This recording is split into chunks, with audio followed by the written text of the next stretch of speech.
Hi there, I'm John Neal, Head of Learning and Development with Maytrix, and I'm going to take you through a light version of our really popular wellbeing session that we deliver virtually. We're going to do this in a slightly different way, but as I take you through, you'll understand how our approach to wellbeing is probably somewhat slightly different to other organisations. The outcomes for this session will allow us to look at how we link our acute stress response, which we know as fight or flight, to health and well-being. We're going to look in quite detail. We're going to look at the whole chemistry aspect about some of the hormones and chemicals that are released when we're in this emotional state, and the impact that has on our psychological and our physiological responses. We're going to look at the difference between the things that motivate us, okay, and how we can maintain those to promote our health and well-being. We're going to have a big session on how we focus on sleep. The things that help us get sleep, things like exercise and having a balanced lifestyle to support our well-being. We're also going to explore ways to manage these dreaded devices, these phones, iPads and laptops that all interfere with us being able to create this really effective rhythm to help us perform really well, but also to sleep really well as well. And finally, we're going to help our learners, our attendees, to complete a tailored individual personal action plan. So how does that sound?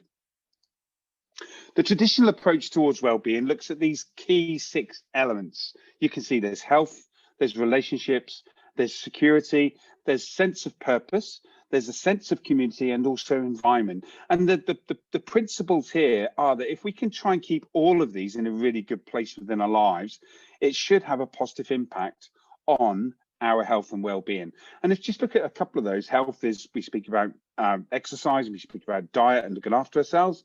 Relationships, in and out of work, we talk about the security aspect, which is around do we have security of our home? Do we feel safe? Do we have job security? All of those things. How do we maintain a sense of purpose when we're at work? I think that's kind of a really important one. It's not just about coming to work to be paid. So we look at that. We also look at how we need a sense and a feeling of community, how we support each other to support each individual's health and well-being. And finally, the other one there is impact on the environment by what we do or what we don't do, and also the environment that we like to work in and that we like to live in as well. So they're all the key elements, but we're going to actually strip it back, and I'll explain why right now. So as we've just discussed previously, this session takes a much more basic look at the needs that we have to be able to create this health and well-being balance. What we said is this guy here called Maslow, he's identified that if you look at the top of the pyramid, you can see that for us to be really successful and achieve our full potential, be creative and innovative, there are levels below that have to be met before we can even think about being really good and really performing at high levels. This session focuses on those 2 bottom layers. It focuses on the basic needs of physiological, things like food, water, warmth, rest, and it also focuses on those safety needs as well, because we've identified that without those, we can't achieve anything much more above that with regards to belongingness and love, self-esteem, and also moving into that really top level of self-actualization, as it says there. It says there, it's our basic needs that support our personal growth.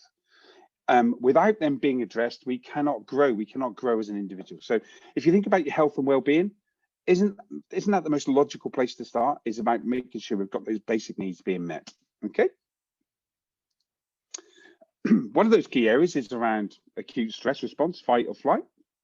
You can see there that it's a great thing to have, because it's a short-term platform that helps us survive from a specific threat. The problem is that when we're in this state of acute stress response or fight or flight, you can see the route into the brain. It goes in through the reticular activation system, which is our nervous system. It goes to that wonderful little filter called the amygdala, and then it goes to the hippocampus, which is our control center, which is in the brain, which basically identifies to what level this threat is going to affect us. And then it sends that threat and that response onto the limbic element of our brain. If you're not too sure, the limbic element of our brain is ultimately our emotional brain. It's our default setting. But as you know, we are the most dominant species on the planet. Why? Because we've been able to develop a rational thought process. We can problem solve. We can fix complex issues. We can access complex memories, thoughts, and experiences to help us deal with these really challenging issues. But we can think rationally, we can rationalize. The problem is when we're in our fight or flight response, we can't get to that place. It's really, really challenging. So we really, really struggle. And look at the impact it has on our bodies. If you start top left, you can see the immune system is repressed. Yes, the immune system, which is our invisible shield, which protects us and our bodies against infection. When we go into fight or flight for that short period of time, the body is identified that for that short period of time, it doesn't need an immune system. It'll pick the immune system up when the threat has subsided and we're starting to calm down. Look what happens to the heart. You can see there the endocrine system pumps out adrenaline, noradrenaline, which takes us out of this state of high arousal and calms us down. But what it also produces here is cortisol. And I've put that in red in the bottom left-hand corner there because this session really focuses on ways in which we can innovatively, creatively, and also in a common sense way, reduce the levels of cortisol within our bodies. When it's too high, it affects our ability to sleep. It affects us in many, many different ways. So this session really takes a look at those really basic needs and how we can address them to create a balance of our health and our well-being. One of the big areas we look at in this session is around our developed acronym called REDS. You can see the 4 red arrows and they're red and they've got that wonderful blue smoke. But let's look at that REDS in more detail. And I did that deliberately because I want you to remember the acronym REDS. In REDS, and the R stands for routine, it's about compartmentalizing. What does that mean? It means that when we're really, really, really busy, we have certain boxes, we like to call it, use the analogy boxes. We use certain boxes to compartmentalize different parts of our day, our home, our commute, our office, maybe our lunch. And some of those boxes include things like feelings and emotions as well. We create balance and we create barriers. And that barrier really, in essence, means that when we say we're going to finish at 5 or half 5 or 6, we stop. We close everything down, we put it all away, and we have a normal non-work sort of family type life. It's creating barriers, because when you have got barriers, everything blurs into one, and all of those boxes just become all jumbled up, and it really, really does impact on our health and well-being. When we look at E, we look at exercise, finding time to exercise our bodies and our brains at the same time. So we talk about the listening to music thing. We talk about how powerful music and getting involved in music and singing while exercising can be for us, for our health, for our well-being. But it says there that 60% effort required. That's going to be really good news for some people, I guess. But what we've identified is that anything past 60 or 70% at the most, the body starts to produce cortisol. It starts to move towards a state of fight or flight. Okay. When we look at the D, we look at diet.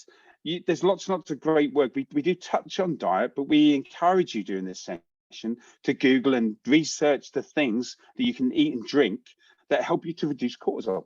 So eat healthier, drink much more water. And as you can see there, there's a recent bit of study being done around the use of probiotics. It could be the yogurt drinks. There's many, many different sources of probiotics which support a healthy gut. And the healthy gut linked through the vagus nerve helps to support a healthy brain. Now, if you think about those two things, they're key ingredients of our health and well-being. So that's really important. Sleep there is the S, non-negotiable, as it says. It's a biological necessity. We touch in the full version, we look quite heavily at sleep, and we help you find ways to achieve better sleep patterns. Because without sleep, you cannot function. So without sleep and you cannot function, your health and well-being is really going to suffer. Achieving good sleep, as you can see there, it's about how we can take steps. This is the number one thing, how we can take steps to reduce that cortisol level within our body. We can identify things that increase it, but we can also identify things that reduce it. So we can start to think about getting this really, really healthy awake and sleep rhythm going. Okay, that's really important. We can learn to recognize stressful thinking. This is a really, really powerful one that some of you might have covered before. If not, you will find this really, really useful. Is instead of thinking that I'm really stressed, maybe just change that and almost physically sort of step outside of yourself and say, John, you're having really stressful thoughts. Because the difference there is that if I'm thinking that, I have more control over that. I can actually decide not to think about that anymore, and I can take myself out of that stressful thought process more effectively than if I sat in it as the victim, thinking I'm stressed. I have less control. Do not use devices, these things, wonderful as we've discussed. Where do you keep yours? Do you keep it by your bedside? So we talk about that. We talk about the use and the passive use of devices, and we talk about all this aspect around digital technology, which you'll see shortly. I think we think about light. So we're trying to recreate the physical conditions within your bedroom or with the area where you sleep, because it might not be the case, that really help us maintain this healthy sleep pattern. Think about in the summertime when it's really, really hot, you probably struggle to sleep. So we're looking at around 18 degrees. And if it's really, really bright, you probably really struggle to get sleep. So just the right natural light level and the right temperature will really help us sleep. But what it's all about, this session allows that individual to do is to create their own sleep pattern and their own plan, which allows them to achieve better sleep. It's tailored to that individual. As we mentioned just now, we talk about the use of digital technology. We've identified there's a balance to be had here.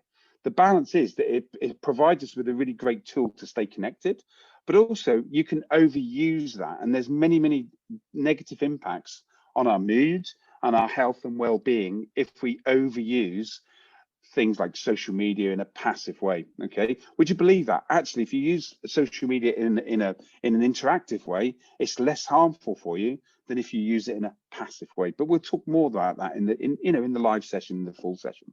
So this session culminates in the opportunity for our attendees to be able to complete their own wellbeing action plan. It allows them the opportunity to take the knowledge that they've picked up, refresh themselves on, and turn it into their own personalized action plan that supports their health and wellbeing. How cool is that? The examples we've got there are red, so routine, exercise, diet, and sleep. We've said that even if it's a small thing like starting to just change that diet and eat more healthily, drink more water, for example, those little things sometimes can have such a big impact on our health and well-being. So it's a really, really good thing. For those that are working from home, we